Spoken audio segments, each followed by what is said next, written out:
So, okay, now what I'm going to do is tell you a little personal story why I'm so passionate about this issue.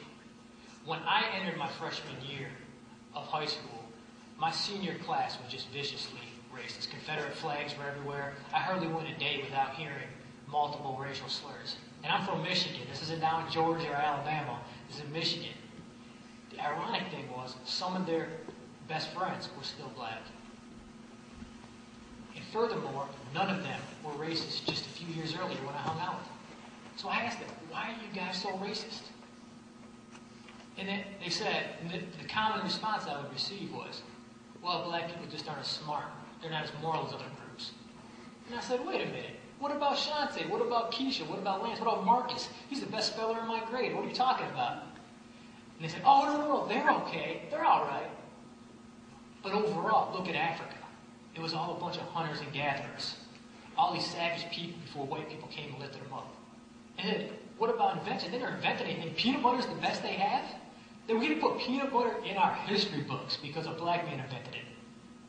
By the way, he did not invent peanut butter, but he did things way more important that helped save our nation. He's right up there with Henry Ford and Edison as great men of that time. And I sat back and thought, you know what? That is exactly what I have learned living in America. That is exactly what I have been taught. I thought, well, this is a pretty serious issue.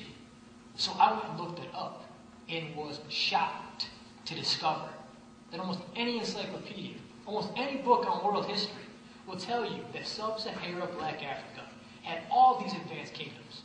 Some with castles, their own currency. Some had their own systems of writing. Long-distance trade with different parts of the world. Advanced metal techniques. Arabs, North African, Europeans will talk about how some of these kingdoms were maybe the wealthiest in the world, maybe the most safe in the world. And I thought, wow, if we were just taught this one day out of our entire school life, it could preempt or at least seriously alleviate these false stereotypes that lead to discrimination, racism in a weaker nation. This is my nonprofit Ending Stereotypes for America, the logo. This is not Africa. This is a typical image you see of Africa, the Bushmen, the Maasai, the Pygmies. Right now, currently, they make up less than 0.1% of Africa's population. Historically, since pre-colonial times, less than 1%. Yet that's 99% of the images I saw growing up about Africa was those people. That is not the real Africa. This is the real Africa. This is a medieval king. He was ruler of a kingdom in West Africa, larger than Western Europe, almost as large as the continental United States. This is a painting from the 14th century of the actual man, when he was the king. It had at least 12 governors, 30, 40 million people. It had famous universities. Here's his empire. 3 people, an Arab, a North African, and a European, wrote extensively about this kingdom. The Syrian, the Arab, says its inhabitants are rich and live comfortably. The North African, he traveled all around the world, China, India, East Africa, North Africa, and finally to this kingdom. And he says, these people most abhor injustice.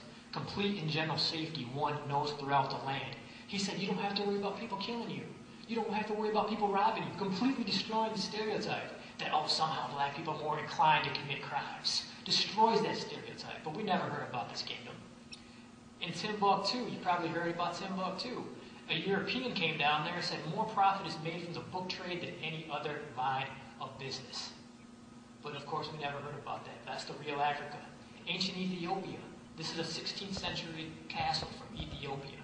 Ethiopia in ancient times was called the 3rd most powerful kingdom by ancient writers, behind Rome and Persia, but ahead of China. They may have been, historians think, the first kingdom that actually built stone castles like this. It wasn't until about 1,000 years later the Europeans learned of these castles when they came down for the Crusades. Also, the Ethiopians invented coffee, which I think a lot of us here could probably appreciate. I know I could. They also were the first kingdom to convert to Christianity. These are stone churches from ancient times. Nubia, you may have heard of Nubia or Cush in the Bible as it's often called. They were so powerful. They're in the present day Sudan, a little bit down in Uganda. They were so powerful that they defeated Roman, Greek, Persian, and Assyrian armies. They did, like Representative Knopf said, they developed their own alphabet. And their alphabet included vowels, as the Egyptians did not include vowels, so it was actually more advanced than the Egyptians. And they also ruled over the largest kingdom ever in Africa when this man conquered Egypt. This man, Taharqa, was considered one of the top 4 military strategists of ancient times by an ancient Greek writer.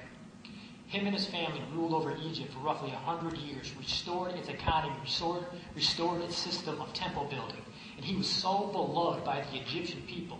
When the Assyrians were going around conquering everybody, they pushed him and his family back to Nubia. The Egyptian people rallied and put this man back in place. That's how much he was loved. Like Representative Knopf says, Black Africa is mentioned in the Bible quite a bit. Isaiah called Cush, or Nubia, a land of sailing ships, a people dreaded near and far, a nation strong and proud. That king that I just showed you, his name looms large in the Bible because when Israel was under attack from the Assyrians, he sent the Egyptian troops and the Nubian troops up into Israel, and they defeated the Assyrians. Moses married a Cushite woman, and the Queen of Sheba may have been from Ethiopia. You think maybe from the Arabian Peninsula, maybe from Ethiopia, we don't know. This is a 16th century city in Africa, the Congo, drawn by a European. Obviously, you can see how vibrant and bustling. Those little rows are all homes, little houses. Writing in Africa. There was all kinds of different 3 kingdoms that built their own systems of writing. And there was many other types of written communication all across Black Africa. Just never hear about it. But here is what we see. These people. The Bushmen. The Pygmies. Now you may think, well, maybe Africa just has more than any other people. Maybe they have more than Asia, Europe, South America. Well, not quite. There are 200,000 Bushmen and Pygmies combined. There are currently white Europeans in the Scandinavian countries who are hunters and gatherers, the Sami people, who live in those small huts like that and are nomads. Yet we don't just focus on them and ignore the great European civilizations like Rome, Greece, Spain, England. But that's what we do with Africa and its bad history and its leading to these false stereotypes that divide our nation. This is the real Africa, with kings, castles, pyramids.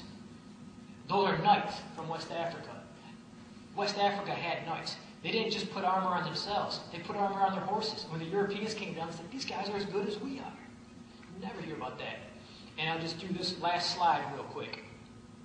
Since we're talking about Africa, these are the contributions Africans made when they first came to America, the skill set that they brought.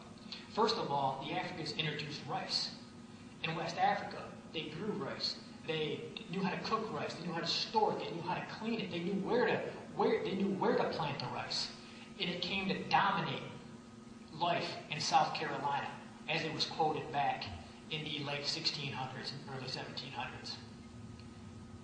This man Songhay, you may remember the movie Amistad. Steven Spielberg wrote about the slave revolt. Well, guess what? The leader of that slave revolt was a rich rice farmer in West Africa. That was just one contribution right away that the Africans made. They also were expert cattle herdsmen. They were expert horsemen.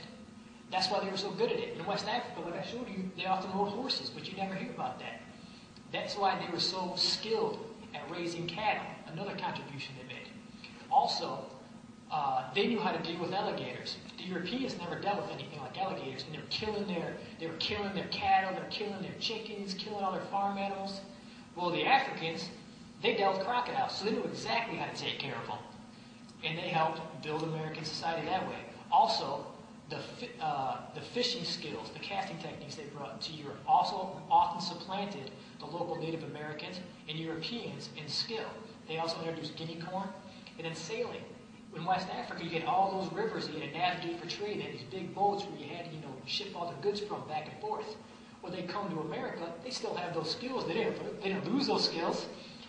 So slaves actually would often be auctioned off, and they would say, this man was an expert sailor in Africa.